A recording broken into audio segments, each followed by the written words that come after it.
तो hello guys, welcome to my channel. और आज मैं लेके आया हूँ आपके लिए एवरीडे मैथमेटिक्स का पार्ट जो है आईएमओ का, जो सेट सी हुआ था क्लास 8 का उसका। तो चलो बिना किसी देरी के क्वेश्चन नंबर 36 पे बढ़ते हैं। और उससे पहले अगर आपने मेरा पिछला वाला वीडियो नहीं देखा हो मैथमेटिकल रीजनिंग का, तो आप वहाँ यहाँ पे आई टैब पे जाके देख सकते हैं। चलो यहाँ पे क्वेश्चन नंबर 36 चेक करते हैं। तो अब यहाँ पे क्वेश्चन नंबर 36 में बोल रहे हैं, a shopkeeper has just enough money to buy 52 cycles worth ₹525 each. If each cycle were to cost ₹21 more, then how many cycles would he able to buy with that amount of money? Shopkeeper था, उसके पास ₹525 की 52 cycles खरीदने जितने पैसे थे। अगर उस cycle की कॉस्ट 21 रुपीज ज्यादा हो जाती है तो कितनी साइकिल्स खरीद पाएगा? 52 तो नहीं खरीद पाएगा। अगर प्राइस बढ़ जाती है तो थोड़ी कम खरीद पाएगा। तो ये इनवर्स प्रोपोर्शन है, जितना ज्यादा प्राइस होगा उतनी कम साइकिल्स खरीद पाएगा। तो उस हिसाब से इनवर्स प्रोपोर्शन का हमारा फॉर्मूला होता है x1 y1 equals to x2 y2। तो अब हमको यहाँ पे ये वाला फॉर्मूला यूज़ करना है, ये वाला फॉर्मूला यूज़ करना है। तो हम क्या करेंगे, 52 इंटू 525 इक्वल्स टू, अब नंबर ऑफ साइकिल्स बाद में कितनी खरीद पाएगा वो तो हमको पता नहीं है, तो हम x2 ही लगते हैं, x2, और इसको मल्टीप्लाई करेंगे हम नेक्स्ट। 525 पहले प्राइस थी, उसमें अगर 21 और बढ़ा देते तो हो जाएगी 546, तो हो जाएगा इंटू के लिए डॉट यूज़ करेंगे 546, ये आ जाएगा। फिर हमें को x2 निकालना है, तो x2 equals to 52 into 525 upon 546, ठीक है, ये कटेगा, ये हो जाएगा 273, ये हो जाएगा 26। तो अब यहाँ पे ये 13 से कट जाएगा, 13 से कटेगा तो ये 2 हो जाएगा, ये कटेगा तो हो जाएगा 21, तो 2 अपॉन 21, 2 इंटू 525 अपॉन 21। तो अब यहाँ पे ये कट जाना चाहिए 21 से, तो 21 1 हो गया, ये कट के हो जाएगा 242 का, और फिर 105 हो जाएगा 21 इंटू 5, तो 25। तो क्या बचेगा, x2 इक्वल्स टू 2 इंटू 25, तो x2 क्या आ जाएगा, x2 आ जाएगा 50। तो कितनी साइकिल्स खरीद पाएगा, 50 साइकिल्स खरीद पाएगा। तो ऑप्शन नंबर ए सही है। अब बढ़ते क्वेश्चन नंबर 37 पे, जो बोल रहा है हमको, tickets numbered from 1 to 20 are mixed up together and then a ticket is drawn at random. मतलब एक टिकट को रैंडम पे ड्रॉ करते हैं, ठीक है। What is the probability that the ticket has a number which is a multiple of 3 और 7। अब क्या करते हैं, 1 से लेकर 20 तक टिकट्स हैं जो नंबर्ड है, ठीक है, 20 टिकट्स हैं जो नंबर्ड है, उनको हर टिकट को एक एक नंबर दे रखा है 1 से लेकर 20 तक का। तो हमको क्या पूछ रहे हैं कि एक टिकट को रैंडमली पिक करते हैं, निकालते हैं, तो उसमें से क्या प्रोबेबिलिटी होती है कि वो टिकट 3 या फिर 7 की मल्टीपल हो। अब 3 के कितने मल्टीपल्स आते हैं 1 से लेकर 20 के बीच में, 20 अपॉन 3 कर लो, कितना आता है 6, ठीक है, और रिमाइंडर 2 आ जाता है, रिमाइंडर से हमको कोई लेना देना नहीं है, तो 6 आ जाता है। तो 6 तो आएंगे 3 के मल्टीपल, और 7 के तो 2 ही मल्टीपल आते हैं, तो टोटल कितने हो गए, 8 मल्टीपल आ गए। फिर टोटल कितनी टिकट्स थी, 20 थी, तो आंसर क्या हो जाएगा 8 अपॉन 20, जो हो जाता है 2 अपॉन 5। 2 अपॉन 5 हमारा answer, option number C correct है। अब बढ़ते हैं क्वेश्चन नंबर 38 पे। क्वेश्चन नंबर 38 में हमको बोल रहे हैं, teacher arranges students in rows to form a square. अब एक टीचर क्या करता है, स्टूडेंट्स को अरेंज कर देता है स्क्वायर के फॉर्म में, ठीक है। He finds that in doing so 45 students are left out, 45 students left out हो जाते हैं, मतलब बच जाते हैं। If the total number of students be 4945 total students थे, then find the number of students in each row. 4945 total students थे, left out कितने थे, 45 थे। तो कितने स्टूडेंट्स ने मिलकर स्क्वायर बनाया, 4945 माइनस 45, ठीक है, तो ये हो जाएगा 4900, ठीक है। अब स्क्वायर को बनाया पूरे स्टूडेंट्स ने, और जैसे कि ये स्क्वायर है, ठीक है, अब पूरे बाउंड्री पे स्टूडेंट खड़े हुए हैं, हर जगह अंदर अंदर स्टूडेंट खड़े हुए हैं, ठीक है। तो क्या होगा, ये जो पूरा स्क्वायर बनेगा, मैंने इरेज गलती से बना रहने देता, ठीक है। तो यहाँ पे ये बहुत सारे स्टूडेंट्स हैं पूरे अंदर, पूरे एकदम मतलब सिस्टमेटिकली अरेंज्ड है, ठीक है, रोज और कॉलम्स में।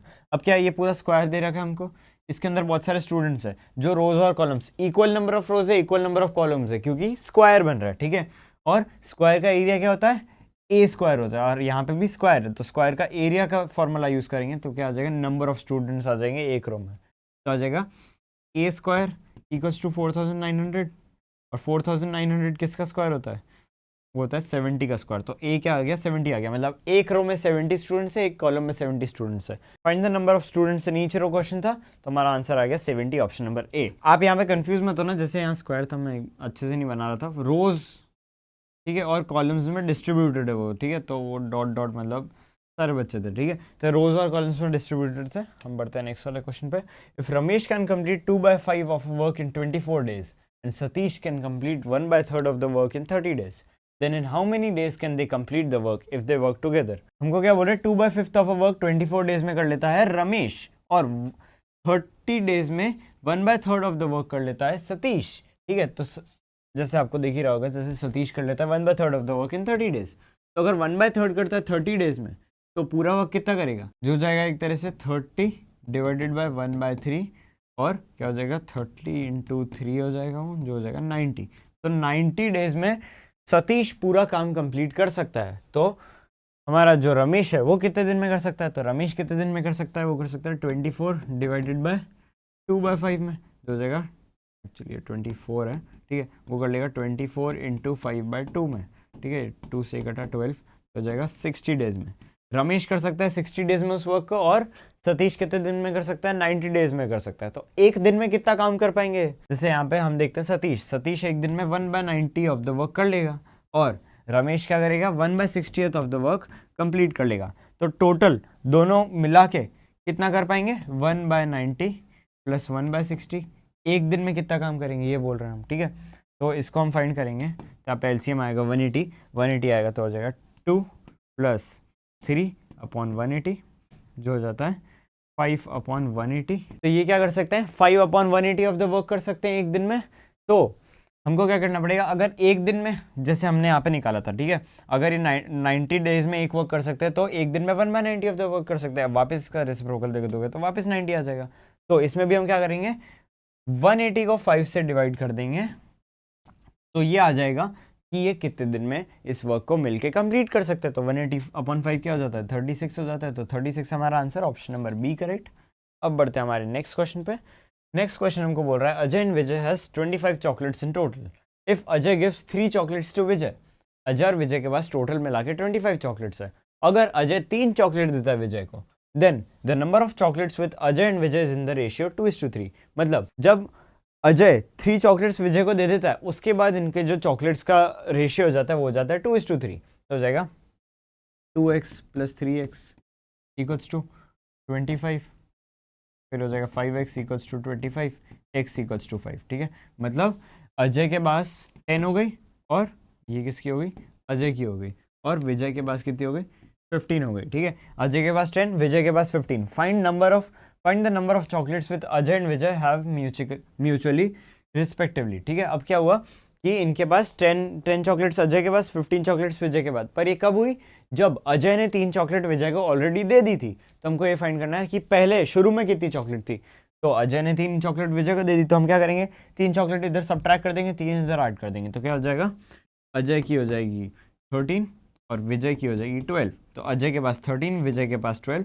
हमारा आंसर है 13,12। यहाँ पे 20,30 गलत है, 15,10 गलत है। अगर ये पूछते कि बाद में कितनी चॉकलेट्स हुई, तो 10,15 हमारा आंसर हो सकता था, पर हमारा आंसर अभी तक नन ऑफ दीज है, ठीक है। तो अब बढ़ते हैं नेक्स्ट क्वेश्चन पे। तो अब यहाँ पे बोला है क्वेश्चन नंबर 41 में, cylindrical tank of diameter 5.6 centimetre and height 25 centimetre is filled with water. If the water is emptied into a cuboidal tub of dimensions 20 into 11 centimeter into 24 centimeter, then find the height to which the water rises in the tub. तो अब यहाँ पे हमको क्या देखना है, जो cylindrical tank है उसका ये जो डायमेंशंस है वो पूरा डायमेंशन वाटर से फिल्ड है। जो हमारा क्यूबॉइडल टब है, ठीक है, उसके डायमेंशंस है 20 into 11 into 24। हम हमेशा एक क्यूबॉइड के डायमेंशंस लिखते हैं L into B into H के फॉर्म में, ठीक है। तो जो H है वो यहाँ पे 24 है, ठीक है।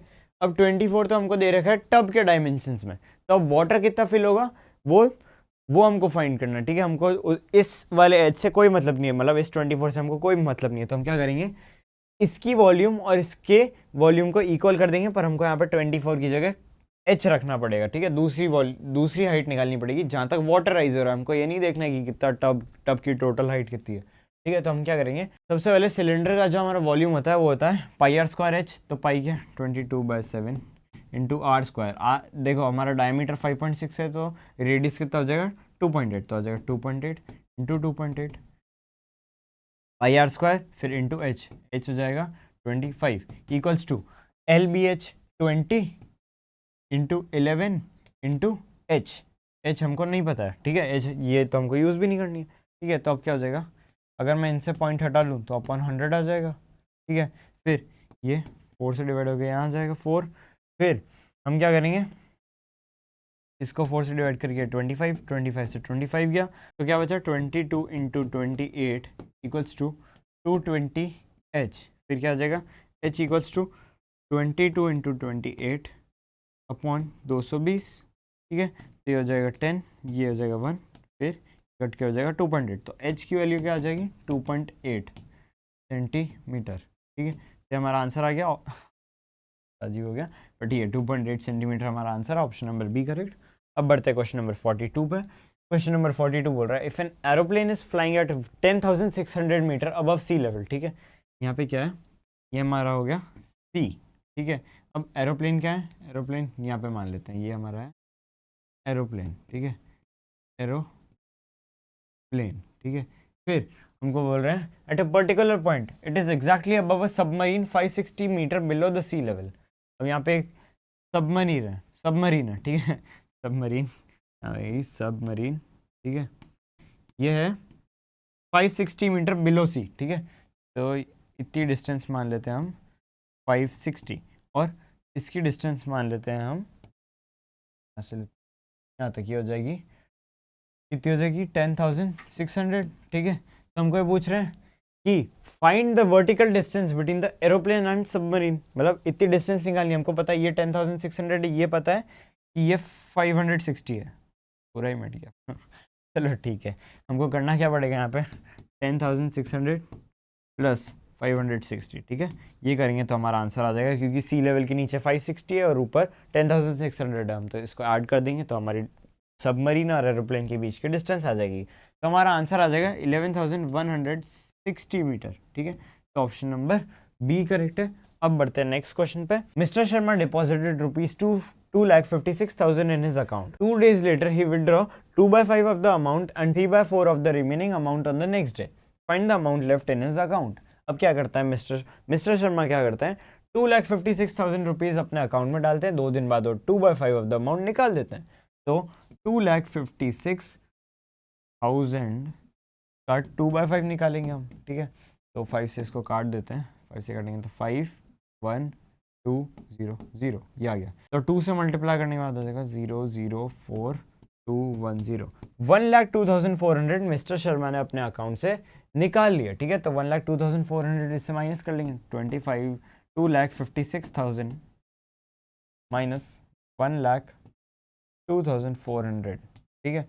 ये हमको माइनस करना पड़ेगा, ठीक है। तो अभी आ जाएगा 1,53,600, ठीक है, ये वैल्यू आ जाएगी। फिर 1,53,600 का 3/4 ऑफ द रिमेनिंग पार्ट का मतलब अमाउंट को अगले दिन निकाल लेते हैं, ठीक है। तो अब क्या होगा 1,53,600 का 3/4 पार्ट निकाल दिया। तो ऐसा करते हैं हम 3/4 पार्ट निकाला है तो बचेगा कितना 1/4। तो हम क्या कर देंगे, इसको सीधा 1/4 से मल्टीप्लाई कर देंगे, मतलब इसका 1/4 पार्ट हमारे पास रह जाएगा, मतलब मिस्टर शर्मा के पास अपने अकाउंट में रह जाएगा, ठीक है। इसको नीचे का इरेज कर देते हैं, 4 से कटेगा तो आ जाएगा 3 × 12 33 का आ जाएगा 8, फिर 1 6 16 4 0 0 38,400 रुपीज़ मिस्टर शर्मा के अकाउंट में बच जाएंगे। तो ऑप्शन नंबर बी करेक्ट है।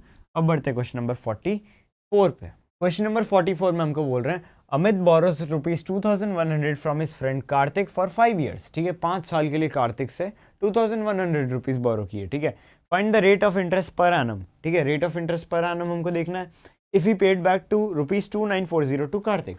अब क्या कर रहे हैं कि अमित ने 2,100 रुपीज़ अपने दोस्त कार्तिक से 5 साल के लिए बोरो किए, ठीक है। तो हम ऑब्वियसली इसमें लगेगा सिंपल इंटरेस्ट, ठीक है। सिंपल इंटरेस्ट का फॉर्मूला होता है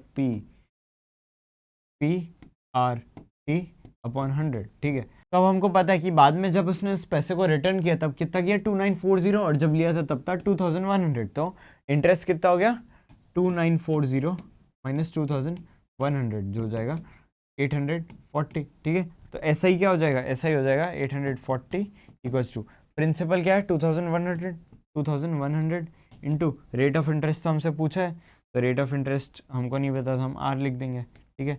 और फिर थोड़ा गंदा लिख दिया इसको इंटू R, फिर टाइम कितना है 5 है अपॉन 100, 100 से डिवाइड किया तो 2 0 से 2 0 कट।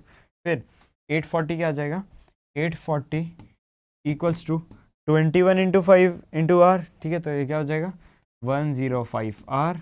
फिर आर क्या आ जाएगा 840 अपॉन 105, 840 अपॉन 105 आ रहा है, तो ये सीधा कट के 8 हो जाएगा।